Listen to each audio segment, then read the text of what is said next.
नाजरीन, दज्जाली ताकतें तुर्की का रास्ता रोकने के लिए तैयार हो चुकी हैं। ये हो ही नहीं सकता था कि दज्जाल को मसीहा मानने वाले यहूदी खिलाफत उस्मानी की बहाली में रुकावट पैदा न करते। तुर्की के उठते कदमों को रोकने के लिए दज्जाली ताकतें अपनी तमाम तर हशर सामानियों के साथ मैदान अमल में उतर चुकी हैं। अब ये दज्जाली ताकतें अपने नए हथियार यानी मसनूई जल्जले पैदा करने वाली हार्प टेक्नोलॉजी से दुनिया को तबाह करने का मंसूबा शुरू कर रहे हैं, जिसकी ताज़ा मिसाल तुर्की और मुल्क शाम में आने वाला होलनाक जल्जला है। नाजरीन, तुर्की को तबाह करने और खिलाफत उस्मानी के क़याम से रोकने के लिए हार्प टेक्नोलॉजी का इस्तेमाल खारिज अज इम्कान नहीं है, और यह भी मुमकिन है कि यह जल्जला महज एक कुदरती आफत ही हो। लेकिन इस इम्कान को भी रद्द नहीं किया जा सकता कि यहूदी इस टेक्नोलॉजी को इस्तेमाल करके मसनूई जल्जले पैदा कर रहे हैं, मौसमियाती तब्दीली के जरिए सैलाब लाए जा रहे हैं और अपनी मुखालिफ कौमों को तबाह व बर्बाद करने के दज्जाली मंसूबे भी बनाए जा चुके हैं।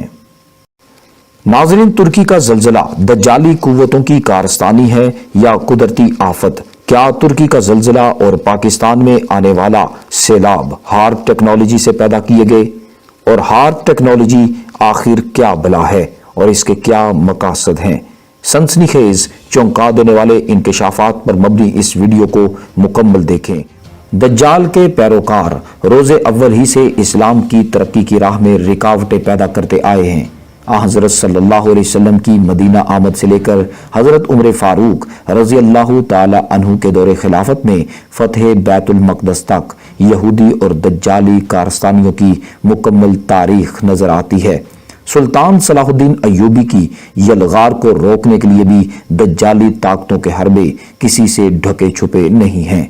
नाजरीन, उंदलस की इस्लामी रियासत हो या खिलाफत उस्मानिया तुर्की, यहूदियों की दज्जाली सोच हर मौका पर अहले हक का रास्ता रोकने के लिए काम करती रही है, और इस मकसद के लिए जदीद टेक्नोलॉजी और साइंसी उलूम व फ़नून को गलत और गैर मुफीद तरीके से इस्तेमाल करने से भी गुरेज नहीं किया जा रहा।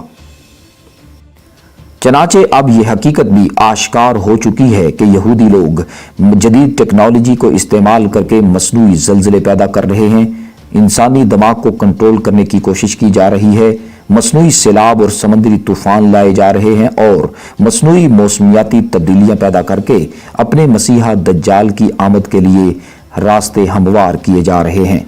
नाजरीन, इस वक्त तुर्की और शाम जल्जले की जिस तबाहकारी का शिकार हुए हैं, हालात पर गहरी नजर रखने वाले इसे भी यहूदियों की कारस्तानी और दज्जाली ताकतों की साजिश करार दे रहे हैं। मुमकिन है कि ये बात हकीकत के खिलाफ हो, लेकिन माजी में ऐसी टेक्नोलॉजी का इस्तेमाल खारिज अज इम्कान नहीं रहा कि जिसे मुख्तलिफ मकामात पर इस्तेमाल किया गया, और उसके मुज़र असरात से मुहक्किकीन आज भी आगाह हैं। इस टेक्नोलॉजी को हार्प टेक्नोलॉजी कहा जाता है। नाजरीन, वीडियो के आगाज ही में हम हार्प टेक्नोलॉजी के बारे में बात करेंगे कि ये हार्प टेक्नोलॉजी क्या चीज़ है। HAARP high frequency active auroral research program का मुखफ़फ़ है। ये एक तहकीकी मरकज़ है जिसे गोकोना यानी अलास्का में 1992 में खोला गया, ताकि कुर्राए हवाई के हालात के मुतालिक मालूमात हासिल की जा सकें, जबकि अमरीकी हुकूमत इसे शमसी दहियों और शमसी तूफ़ानों पर तहकीक का मरकज़ करार देती है। हार्प ताकतवर एंटीनाओं के एक निज़ाम पर मुश्तमिल है जो ज़मीन के आयनोस्फीयर में मर्जी की तब्दीलियां ला सकते हैं। ये कम फ्रीक्वेंसी वाली 1.7 गीगावाट तवानाई की शुआएं ज़मीन के आयनोस्फीयर में मुंतकिल करते हैं, जो फिर गर्म होकर ऊपर उठता है, जिससे हवाओं के दबाव और रुख में तब्दीली आती है और मौसम तब्दील किए जा सकते हैं। दर हकीकत वो रेडियो ऑपरेटर्स जो हार्प के सिग्नल्स को चेक करते रहते हैं, उन्होंने समंदरी तूफानों कतरीना और रीता से पहले हार्प के सिग्नल्स में इजाफा नोट किया, लेकिन ये बात तस्दीक शुदा नहीं है कि हकीकतन हार्प इनके पीछे मुलव्वस है। नाजरीन, हार्प टेक्नोलॉजी की तबाहकारियों के हवाले से 1997 में अमेरिका के secretary of defence William Cohen ने इन सरगर्मियों के मुतल्लिक खदशा जाहिर किया जो इलेक्ट्रोमैग्नेटिक शुआओं के इस्तेमाल से आबो हवा को तब्दील कर सकती हैं, जल्जले ला सकती हैं और आतिश फशानी का बायस भी बन सकती हैं। اگرچہ ہزاروں ثبوت بیان کیے جائیں یا باتیں کی جائیں کہ ہارپ مصنوعی زلزلے نہیں لا سکتی، لیکن یو ایس سیکریٹری ڈیفنس کا بیان ظاہر کرتا ہے کہ اسے ان مقاصد کے لیے استعمال کیا جا سکتا ہے۔ ہارپ کی وجہ سے جو مصنوعی تبدیلیاں لائی جا سکتی ہیں، ELF یا ایکسٹریم لو فریکوینسی آئنوسفیئر کا گرم ہونا اور اوپر اٹھنا، اس کے نتیجے میں کم دباؤ کا علاقہ بننا، طوفان اور بارش کا ہونا۔ ELF غیر قیام پذیر چٹانوں کا بننا اور زیر زمین پانی کا ابلنا، انرجی کا خارج ہونا، زلزلہ آ جانا۔ ہارپ زمین کے مقناطیسی میدان کو بھی متاثر کر کے زلزلوں کا باعث بنتی ہے۔ ناظرین، مشہور سائنسدان ڈاکٹر روسیلی برٹل نے کہا ہے کہ امریکی عسکری سائنسدان موسم کو ہتھیار کے طور پر استعمال کرنے کے لیے تحقیق کر رہے ہیں، یعنی طوفانوں کو بڑھانا، فضا میں پائے جانے والے آبی بخارات کو کسی علاقے کی فضا میں موڑ دینا اور مصنوعی بلاکنگ ایپیسوڈز پیدا کرنا۔ میک فلٹر مین نے، جو سابقہ فرانسیسی فوجی آفیسر ہے، اس نے کہا ہے کہ امریکہ اور روس دونوں نے 1980 کے عشرے کے اوائل ہی میں اچانک موسمیاتی تبدیلیاں لانے کی ٹیکنالوجی معلوم کر لی تھی، جو کہ ELF یعنی کم فریکوینسی والی برقی مقناطیسی موجوں کے ذریعے لائی جاتی ہیں۔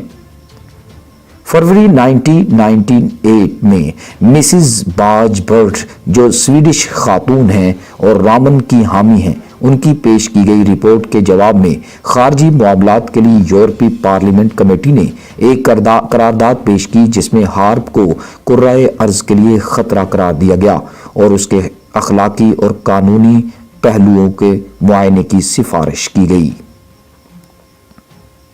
ناظرین، ماہرین کے مطابق پاکستان میں 2010 کے اندر آنے والا سیلاب بھی ہارپ ٹیکنالوجی کی مدد سے لایا گیا تھا۔ اس کی تحقیقات کیا ہیں، اس کے بارے میں بات کرتے ہیں۔ یاد رہے کہ زمین پر پانی کی کل مقدار 1500 ملین کیوبک کلومیٹر ہے اور اس پانی سے ایک سیکنڈ میں 180 ملین گیلن پانی بخارات میں تبدیل ہوتا رہتا ہے، جس سے کرۂ فضائی کے ہزاروں میل لمبے آبی بخارات کے دریا وجود میں آتے ہیں۔ ریجینالڈ نیول نے Geophysical Research Letters journal میں لکھا تھا، زیریں کرۂ ہوائی میں آبی بخارات کے 10 دریا موجود ہیں جنہیں انسان نہیں دیکھ سکتا۔ ان کا بہاؤ عظیم دریائے ایمیزن سے بھی زیادہ ہے۔ یہ دریا 420 سے 480 میل چوڑے اور 4800 میل لمبے ہیں۔ یہ زمین سے 1.9 میل کی بلندی پر ہیں اور ان میں فی سیکنڈ 165 ملین کلوگرام پانی ہوتا ہے۔ ان میں سے 5 شمالی نصف کرے اور 5 جنوبی کرے میں پائے جاتے ہیں۔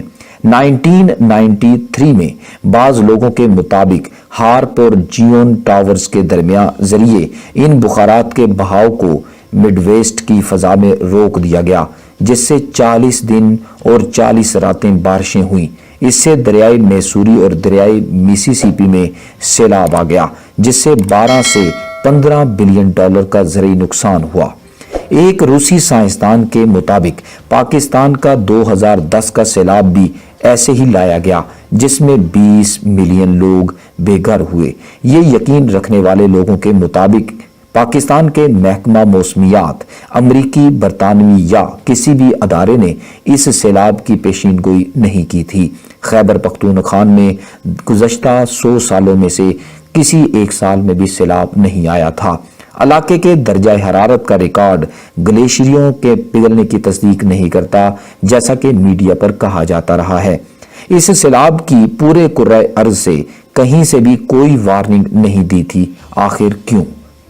ناظرین، اگست 2010 کے روزنامہ امت کے مطابق روس کے سائنسدان اور اسٹریٹجیکل کلچرل فاؤنڈیشن کے نائب سربراہ آندرے نے بھی ہارپ ٹیکنالوجی کو پاکستان کے سیلاب کی ذمہ دار قرار دیا، جس سے بارش کا قدرتی مقام اور ڈیڈ لائن تبدیل کر کے اسے نام نہاد موسمی تبدیلی کا نام دیا گیا۔ یہ سب ماحولیاتی دہشت گردی کے ذیل میں آتا ہے اور خود امریکی ماہرین اور سیاستدان بھی اس حوالے سے خبردار کرتے رہے ہیں۔ ناظرین، اور اب ہم بات کرتے ہیں ہارپ ٹیکنالوجی کی مدد سے برپا کیے جانے والے ہولناک زلزلوں کی۔ नाजरीन, बाज ज़राए के मुताबिक चीन, जापान और हैटी के ज़लज़ले में हार्प मुलव्वस है। रूसी शमाली बहरी बेड़े की एक गैर मुसद्दिका खबर के मुताबिक हैटी का ज़लज़ला अमरीकी नेवी के ज़लज़ला लाने वाले हथियारों की वजह से आया, जो कि ईरान की बजाय गलत सिमत में हैटी की तरफ चला गया। बाज़ ज़राए के मुताबिक चीन के 2008 के ज़लज़ले, हैटी के 2010 के ज़लज़ले और 2004 के सोनामी और 2005 के कतरीना के दौरान हार्प सिग्नल ऑन थे।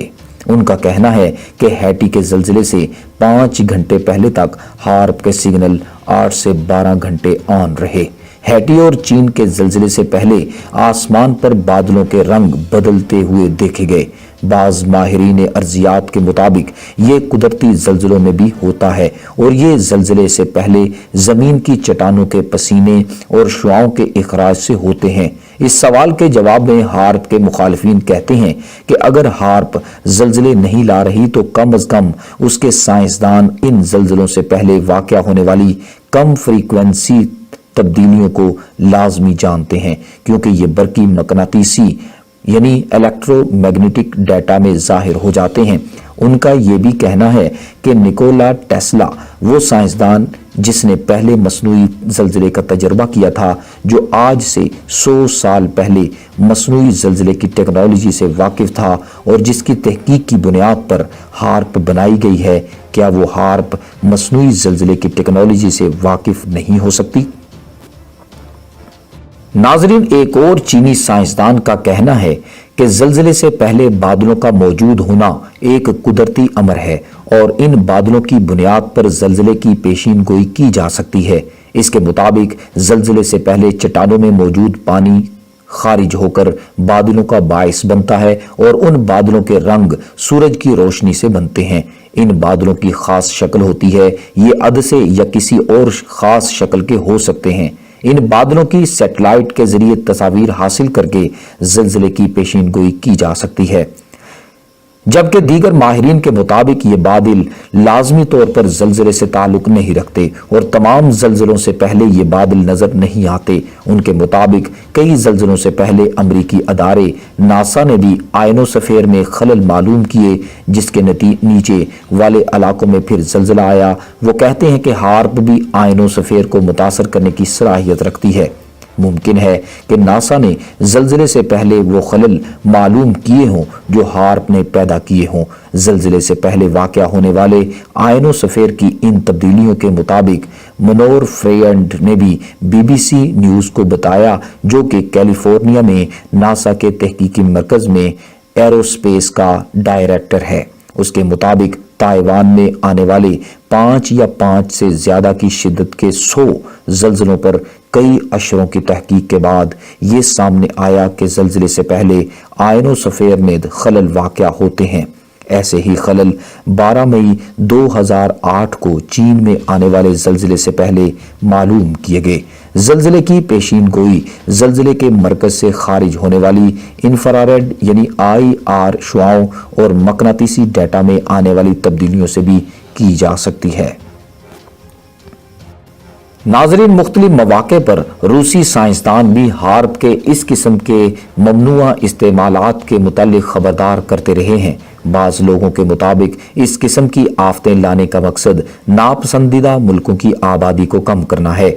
माहिरीन के मुताबिक हैटी का 7 की शिद्दत से आने वाला ज़लज़ला इस इलाके में गुज़श्ता 200 सालों में आने वाले ज़लज़लों से भी ज़्यादा ताकतवर था।